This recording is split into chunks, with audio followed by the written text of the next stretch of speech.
देखिए इस पूरी मिट्टी में कितनी सारी ईंटें अंदर की तरफ दबी हुई हैं, लेकिन 15 से 16 बार इस किले को नष्ट किया गया, फिर से बनाया गया, फिर तोड़ा गया, फिर से बनाया गया। और जो सबसे मेन यहाँ पर पहचान होती है पुराने समय की, वो है यहाँ का जो कुआं है। और 5000 साल पुराने इतिहास को और उस किले की उन अवशेषों को आपके सामने पेश करेंगे। वो वहीं पर पार हुए वो। नमस्कार दोस्तों, मैं हूं विक्रम और आज मैं आपको फिर से एक बार एक ऐसे स्थान पर लेकर आ गया हूं जिसका इतिहास 5000 साल पुराना है। और सबसे अच्छी बात यह है कि उन अवशेषों को आज भी हम अपनी आंखों से देख सकते हैं। और आज हम आ गए हैं मथुरा वृंदावन के कंस किले में, जिसका कुछ नज़ारा हमें पीछे की तरफ दिखाई दे रहा है। इसकी जो प्राचीर हैं, इसकी जो दीवारें हैं, वो काफ़ी ऊंची ऊंची बनी हुई है। और इस पूरे के पूरे किले को आज हम अपनी इस वीडियो में एक्सप्लोर करने वाले हैं। लेकिन सबसे मेन बात, यदि आप हमारे इस चैनल पे नए हैं तो चैनल को सब्सक्राइब कर लीजिए, बेल आइकन को दबा लीजिए ताकि हर वीडियो का नोटिफिकेशन आपके सामने आता रहे। और मेरे साथ में आप लोग इंस्टाग्राम पे जुड़ सकते हैं, ज्ञानविक व्लॉग्स मेरे इंस्टाग्राम आईडी है। चलिए दोस्तों, बेहतरीन तरीके से एक नए अंदाज में आज हम इस वीडियो को शुरू करेंगे और 5000 साल पुराने इतिहास को और उस किले की उन अवशेषों को आपके सामने पेश करेंगे। थोड़ा आगे की तरफ चलने पर हमें पास में से ही जो यमुना नदी है वो बहती हुई दिखाई दे रही है।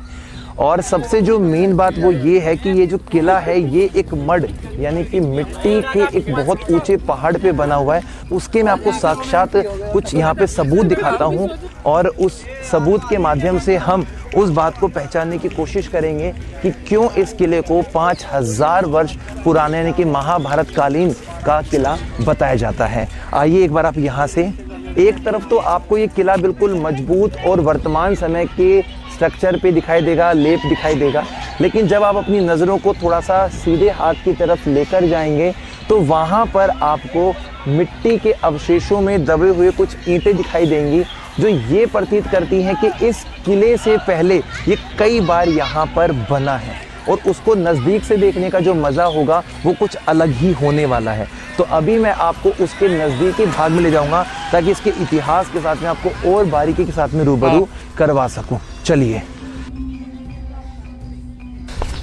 देखिए इस स्थान पे कोई प्राकृतिक तरीके से पहाड़ वगैरह नहीं है, लेकिन मिट्टी के अंदर दबी हुई ईंटें इस बात को साफ साफ आज हमें ये बात बता रही है कि ये जो किला है पहले बना होगा बेस पे और कुछ वर्षों के बाद में इस किले को तोड़ा गया होगा और फिर से ये किला बनाया गया। देखिए इस पूरी मिट्टी में कितनी सारी ईंटें अंदर की तरफ दबी हुई हैं। यहाँ पर केवल यही ईंटें नहीं है, थोड़ी सी नज़रों को ऊपर उठाकर आप देखेंगे तो आपको मिट्टी के अंदर चिनाई वाली ईंटें दिखाई देंगी और कुछ जो इसके सबूत हैं वो हमें इस तरफ भी दिखाई देने वाले हैं।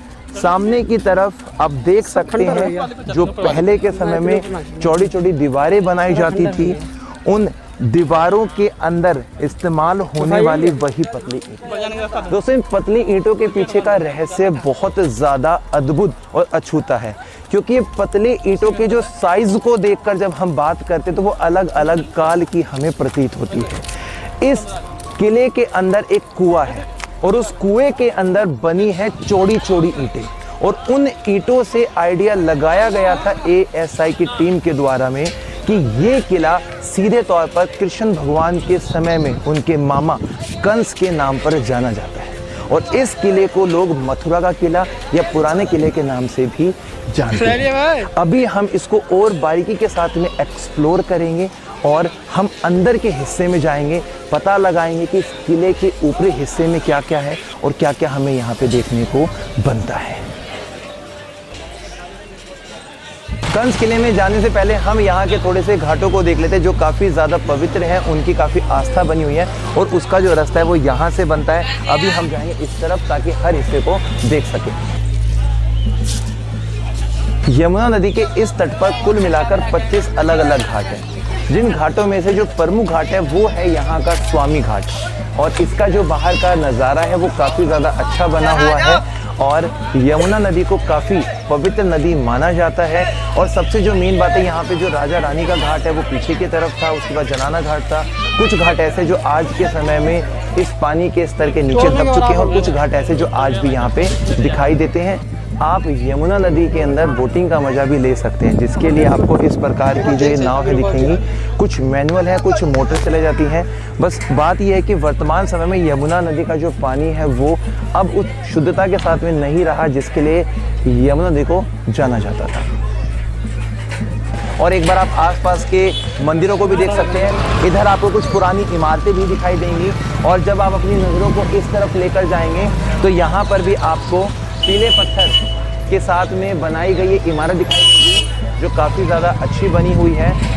और इस पूरी स्थली पर आपको बहुत सारे मंदिर मिलेंगे घूमने के लिए। तो अभी हम जा रहे हैं सीधा उस किले की तरफ जिसका रास्ता बनेगा यहाँ से थोड़ा सा ऊपर चढ़ाई करके। कंस किले में पहुँचने के लिए सबसे पहले आपको जो मथुरा का मेन बाज़ार है वहाँ से अंदर की तरफ आना पड़ेगा, और अंदर आने के बाद में इन गलियों